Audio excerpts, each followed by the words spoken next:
Hi, I'm Gavin, And I'm Dave. and you're on the fringe. Come along with us for a ride on a podcast where we talk about an area or a thing going on in the world that needs more attention, just like you do. Let's go. On the fringe. Here we go.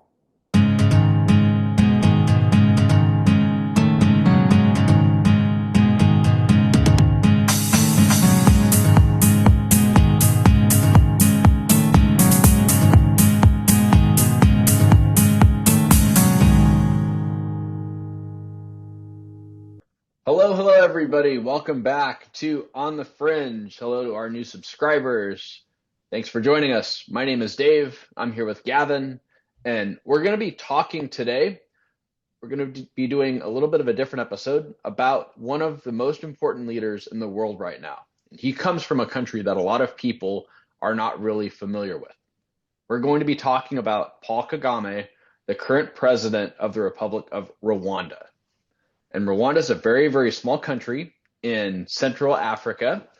And there is a war going on right now between Rwanda, its neighboring country, the Democratic Republic of Congo, and some of the other neighboring countries are getting involved, and they're going to be getting more involved.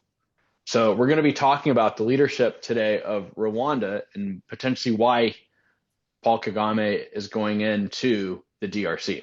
Right, Gavin? Indeedly do, Dave. And there's a lot to talk about. Paul Kagame is a fascinating, interesting, super important dude, and currently kind of at a focal point in history, I would say, though. You could probably make the case that he's been there for a while. Um, where do we want to start? Yeah, so let's start on his bio. I mean, where'd he grow up? Where's he from? That kind of thing. This would seem like it would be obvious, but it's not quite. So he was born in a territory called Rwanda Urundi, which was a Belgian trust territory in what is now Rwanda. He was in the southern part of what's now Rwanda. His family on both sides was related to the royal family, which had historically been Tutsi.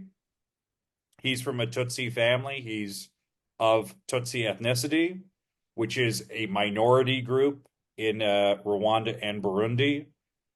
So it, at the time, it was a United Nations trust territory run by Belgium. And the Tutsis were sort of the favored ethnic group. In 1959, which is 2 years after he was born in 1957. Um, there was basically a genocide slash pogrom against the Tutsi, and about 100,000 Tutsis fled Rwanda uh, into Uganda, which is a large neighboring country.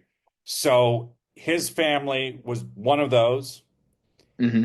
He actually grew up and spent a big chunk of his adult life living in Uganda. He went to school in Uganda, and while he was there, he met a couple fairly important people, including Fred Ruwagema, who is the leader of the RPF, which is the party that he's currently the head of. Paul Kagame is currently the head of that, and Yoweri Museveni, who's the president of Uganda.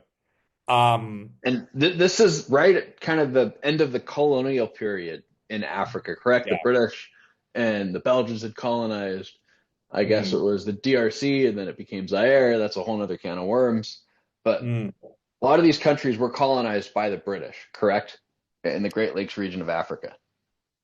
Um, yeah, it was basically you were either colonized by the British or the Belgians or briefly the Germans, but the Germans weren't there very long. It was pretty much the Belgians and the British. So, Uganda was a British colony. Um, Paul Kagame grew up speaking probably more English than you would expect from a young Rwandan man. Um, that he did go to Rwanda in 1977, 1978. He was already a political military activist, so he realized that this was kind of risky, but he'd never really been to Rwanda as an adult before. He went back to Uganda in 1979 and he reunited with Fred Wigema, and they joined up with Yoweri Museveni to fight the government of Idi Amin in 1979 out of Tanzania. They invaded from Tanzania. They fought alongside Museveni. They overthrew the Amin regime. And around this time, Kagame received army training at Fort Leavenworth in Kansas. So he has an extensive military background. I'm not going to go into it, but he was basically continuously at war from 1979 to 1994, uh, mostly fighting in Uganda for Museveni. And he actually became a very trusted part of Museveni's military organization. Hmm. And And they fought pretty much the whole time from 1979 to 1990. right. And then after that, basically once the Rwandan genocide ended, he became their first president, correct? Of kind of a new Rwanda post-genocide where the country was trying to use Paul Kagame as a leader to heal the country and to put it back together. So it was very, very splintered. Interestingly enough, no. He intentionally, I think very intentionally, does not. So he's in Rwanda during the genocide. His military group is already there, uh, the RPF. By 94, when the Hutu groups have basically been forced out of the country, or the Hutu extremist groups have been forced out of the country, um, he does not take the presidency. He does not actually become the president until 2000. Before 2000, between 94 and 2000, he is the vice president and minister of defense. So he is 100% the most powerful person in the country.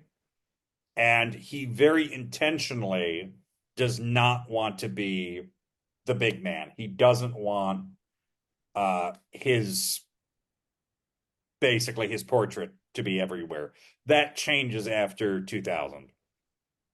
Right, because that's when he became president, correct? He became Yes. president in 2000, and then he's basically been president since then, and he won an election, I believe it was last year, and it was in July or August, and Uh, he's been president for 4 terms, and he won like 99% of the vote.